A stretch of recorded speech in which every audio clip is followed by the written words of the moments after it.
salam sejahtera, salam sehat, dan salam semangat untuk anak-anakku sekalian. Pada pertemuan kali ini, di video pembelajaran yang akan Bapak sajikan, kita akan belajar tentang relasi dan fungsi ya, masih di bab 3. Kalau kemarin kita sudah belajar tentang relasi, yaitu relasi adalah hubungan ya, antar suatu anggota dari himpunan A dan anggota himpunan yang lain. Nah, cara menyatakan relasi ada 3 yang kemarin sudah kita bahas, yaitu dengan cara diagram kartesius, diagram panah, dan himpunan pasangan berurutan. Nah, kali ini kita akan belajar temannya, yaitu fungsi. Nah, sebelum kita masuk lebih jauh, kita harus tahu dulu apa itu fungsi. Jadi fungsi adalah suatu relasi yang memasangkan setiap anggota himpunan A dengan tepat satu ya. Di sini ada kata kuncinya nih, tepat satu ke anggota himpunan B ya. Jadi intinya kalau dalam relasi pemasangan anggota A ke B itu boleh bercabang ya. A ke B boleh bercabang, jadi dia bisa lebih dari satu. Tapi kalau misalkan dalam fungsi dia nggak boleh bercabang, artinya satu anggota A hanya boleh memasangkan satu ke anggota B, tidak boleh lebih dari satu. Intinya seperti itu untuk membedakan antara relasi dan fungsi. Nah, di sini ada contoh ya dari wawancara 5 orang anak yang ditanyakan tanggal berapa dia lahirnya ya.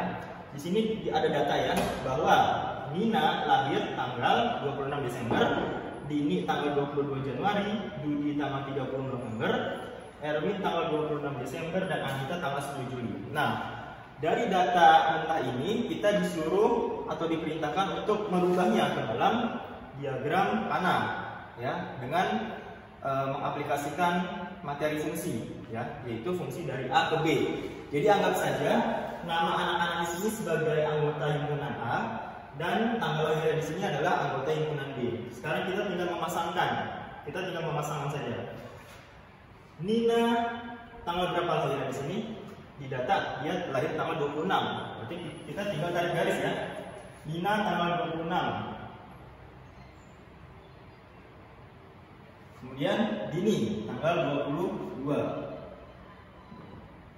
Dudi tanggal 30 November. Kemudian Erwin tanggal 26 Desember. Dan Anita tanggal 10 Juli ya. Jadi semua sudah kita pasangkan. Nah, sekarang di sini ada yang kembar nih tanggal lahirnya ya. Antara Nina dan Erwin, dia sama-sama lahir tanggal 26 Desember. Dia tidak masalah. Oke. Dalam fungsi kita harus mengenal ada 3 buah daerah ya. Yang pertama adalah domain. Domain ini artinya adalah daerah asal. Terus yang kedua kodomain, daerah kawan.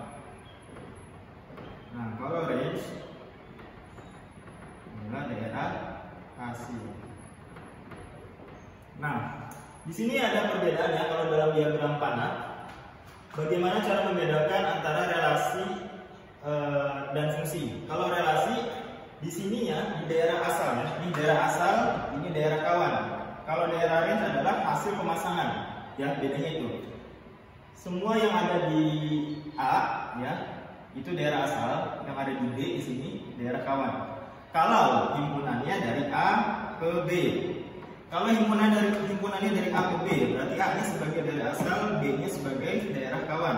Tapi kalau dibalik, B ke A, berarti B-nya sebagai daerah asal dan A-nya sebagai daerah kawan. Jadi harus memperhatikan ini ya nih, ya arahnya. Kalau ini A ke B, berarti dari A ke B, yang di A daerah asal, yang B daerah kawan. Nah, ini relasi dan fungsi. Berarti kalau relasi dia boleh boleh bercabang. Jadi satu anggota di A bisa memasangkan ke anggota yang lain. Maksudnya gini ya, bercabang ya.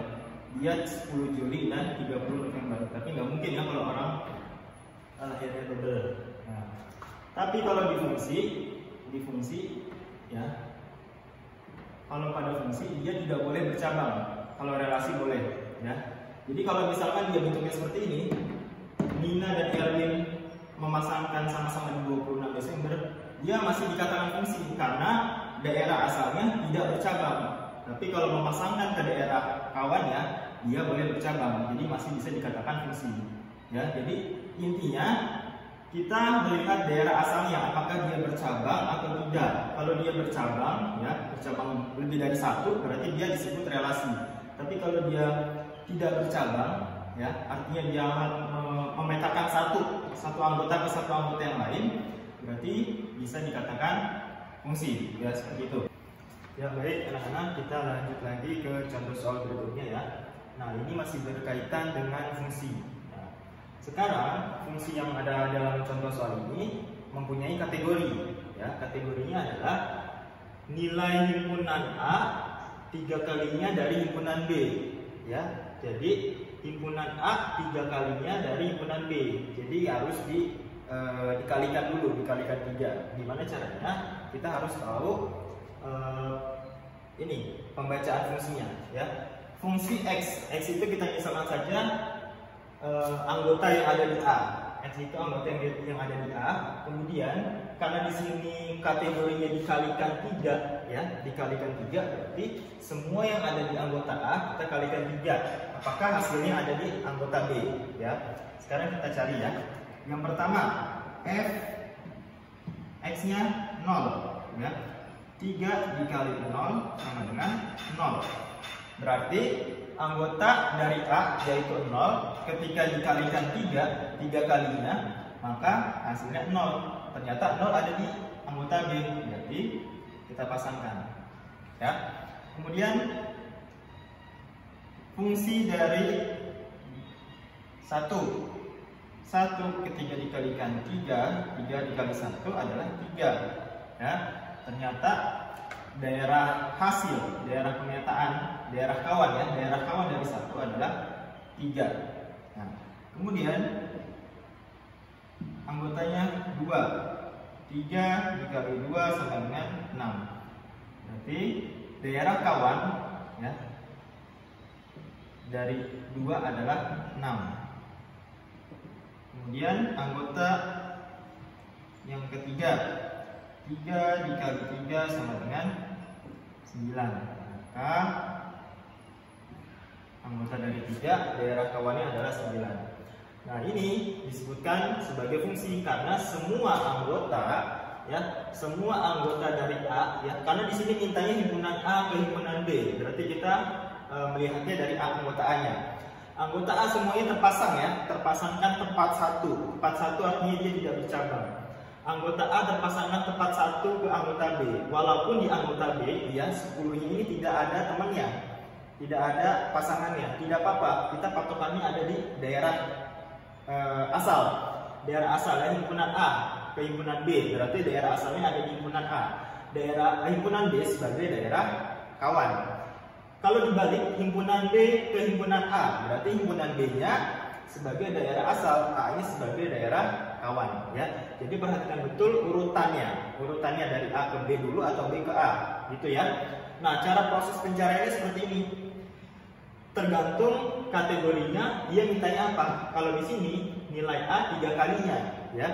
Nilai anggota A 3 kalinya. 3 kali berarti 3 kali anggota A. Apakah hasilnya ada di anggota B? Seperti itu. Kalau ada berarti dia pasangannya, seperti itu ya. Jadi prosesnya seperti ini. Ya anak-anak, kita lanjut lagi ke contoh soal kedua ya. Ini masih berkaitan dengan fungsi, cuma ada variasi soalnya ya. Di sini soalnya bentuknya seperti ini. Diketahui himpunan P anggotanya adalah 0, 1, 2, 3. Himpunan anggota himpunan Q adalah 0, 1, 2, 3, 4, 5, 6 ya. Di sini ada ketentuan bagaimana cara pengerjaannya, yaitu suatu fungsi dari P ke Q, berarti P-nya sebagai domain, Q-nya sebagai kodomain ya. Ini daerah asal, ini daerah kawan. Dengan aturan X di mana X-nya itu adalah X plus 1 dan X-nya anggota dari P. Berarti semua anggota P kita substitusikan ke fungsi ini yang diketahui X plus 1. Nah, yang ditanyakan himpunan pasangan berurutan dalam F ya. Pengerjaannya sama seperti contoh yang sebelumnya. Jadi yang A adalah F X di mana X-nya adalah X plus 1 ya. X di sini adalah anggota dari himpunan P. Kita coba yang pertama. F yang pertama adalah anggota P 0. 0 ketika kita masukkan ke dalam fungsi X plus 1, maka hasilnya adalah 0 plus 1, hasilnya 1. Kemudian anggota kedua yaitu 1. 1 ketika kita masukkan ke X plus 1, ya, ini fungsinya ya, ditambah 1 sama dengan 2. Kemudian yang anggota ketiga adalah 2. 2 kita masukkan ke X plus 1, hasilnya adalah 3. Anggota keempat 3 kita masukkan ke X plus 1, hasilnya adalah 4. Ya, sudah semua kita masukkan, maka himpunan pasangan berurutan dari himpunan P ke Q ketika menggunakan fungsi X plus 1 adalah seperti ini ya. Jadi 0 itu pasangannya 1, 1 pasangannya 2, 2 pasangannya 3, dan 3 pasangannya 4 ya. Seperti ini, karena dia mintanya dalam F bukan dalam himpunan. Kalau dalam himpunan berarti kalian harus menuliskannya lagi 0,1 ya, seperti pertemuan sebelumnya ya. 0,1, kemudian 1,2, 2,3 dan 3,4 ya. Dilihat dari pasangannya 0, 1 berarti 0,1, 1, 2, 1,2, 2, 3, 2,3, 3,4, 2,4 ya. Sekarang kita masuk ke pertanyaan kedua, yaitu perintahnya adalah kita disuruh mencari domain, kodomain, dan range ya. Sudah kita ketahui bahwa domain itu adalah daerah asal, kodomain itu adalah daerah kawan, dan range itu adalah daerah hasil ya. Dilihatnya dari mana? Sekarang kita lihat suatu fungsi dari P ke Q ya. Kita lihat dari situ, dari P ke Q berarti daerah P adalah daerah asal ya, atau domain. Berarti kalau disuruh yang ditanya anggotanya, berarti semua anggota P, kita tulis semua anggota P 0, 1, 2, 3. Nah, kemudian yang kedua adalah kodomain. Kodomain adalah ini ya, arahnya dari P ke Q, berarti Q-nya sebagai kodomain. Daerah kawan. Kodomain. Anggotanya 0, 1, 2, 3, 4, 5, 6. Nah, sekarang yang ketiga, daerah hasil. Berarti kalau ditanya daerah hasil, kita lihatnya dari anggota Q yang punya pasangan ya. Range itu adalah dilihatnya dari anggota Q yang punya pasangan. Sekarang anggota Q kan ini ya. Nih hasil-hasilnya nih 1, 2, 3, 4. Berarti kita lihat 1, 2, 3, 4 yang punya pasangan 1, 2, 3, 4. Yang 0, 5, 6 berarti dia bukan hasil gitu ya. Berarti anggota dari himpunan yang masuk ke dalam daerah hasil adalah 1, 2, 3, 4.